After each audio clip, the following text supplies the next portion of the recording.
Bismillahirrahmanirrahim. Assalamualaikum warahmatullahi wabarakatuh. Perkenalkan, saya Rizky Revando Tiawan dari Universitas Islam Negeri Raden Intan Lampung, Fakultas Tarbiyah, jurusan Pendidikan Agama Islam, semester 6, kelas L, dengan NPM 18 11 01 0067.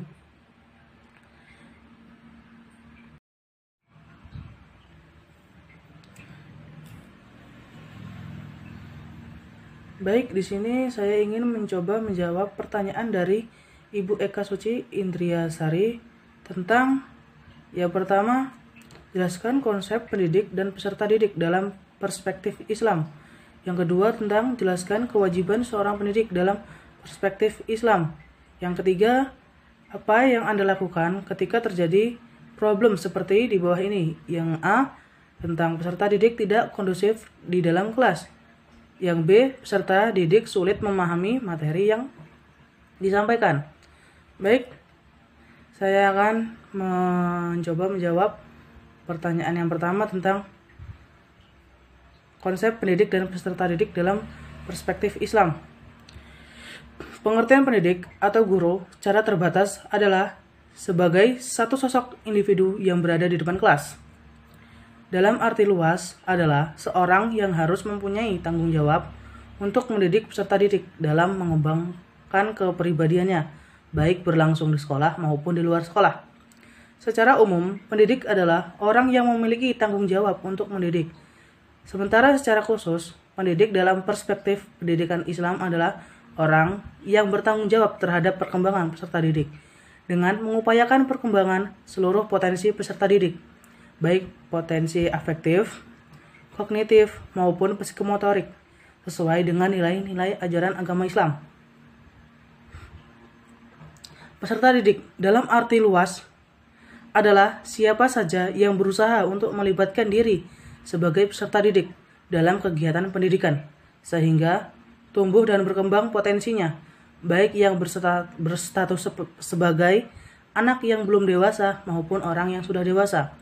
Dalam perspektif pendidikan Islam,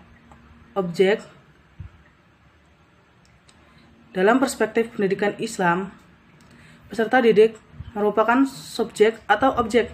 Oleh karena itu,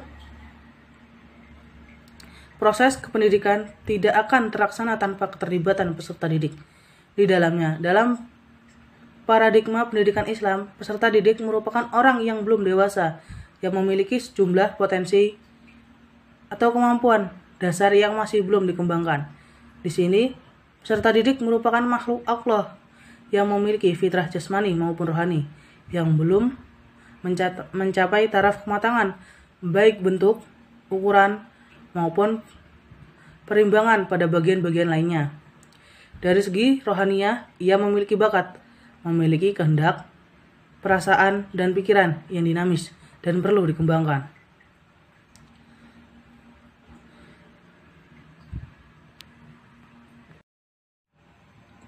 Yang kedua, jelaskan kewajiban peserta didik dalam perspektif Islam.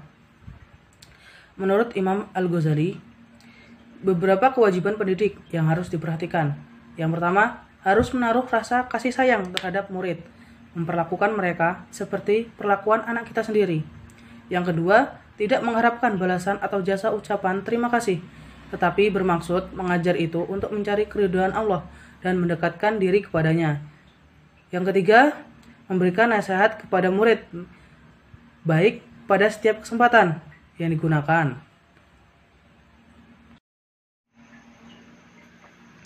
Tiga, bagian A.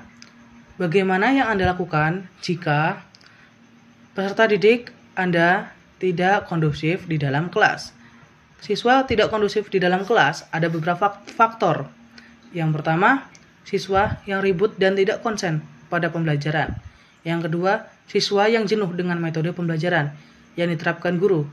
3, terdapat siswa yang hiperaktif yang suka mengganggu temannya yang lain. Yang keempat, guru yang tidak kreatif dan monoton serta cenderung menerapkan metode pembelajaran yang membosankan.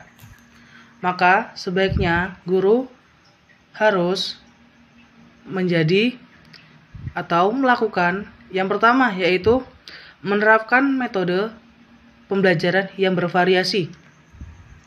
Yang kedua, menjadi guru yang tegas. Yang ketiga, guru sebaiknya membuat atau menyepakati aturan bersama dengan siswa. Yang keempat, menjadi guru yang menyenangkan. 3. Bagian B. Bagaimana yang Anda lakukan jika peserta didik sulit memahami materi yang Anda sampaikan? Sebagai seorang pendidik atau seorang guru, sebaiknya langkah pertama yang dilakukan yaitu menerapkan metode tertentu pada anak yang lambat memahami pelajaran. Yang kedua, memilihkan tempat duduk yang tepat. Biasanya anak ini ditempatkan atau diberikan tempat duduk yang paling depan atau dekat dengan papan tulis. Yang ketiga, memberikan teman sebangku yang cerdas dan penolong. Yang keempat, memberikan tugas tambahan. Yang kelima, meminta bimbingan guru BK. Dan yang terakhir adalah konsultasi dengan orang tua peserta didik. Baik, cukup sekian jawaban dari saya. Jika ada salah kata, saya mohon maaf, dan kepada Tuhan saya mohon ampun. Saya akhiri, wallahul muwaffiq ila aqwamit thoriq. Wassalamualaikum warahmatullahi wabarakatuh.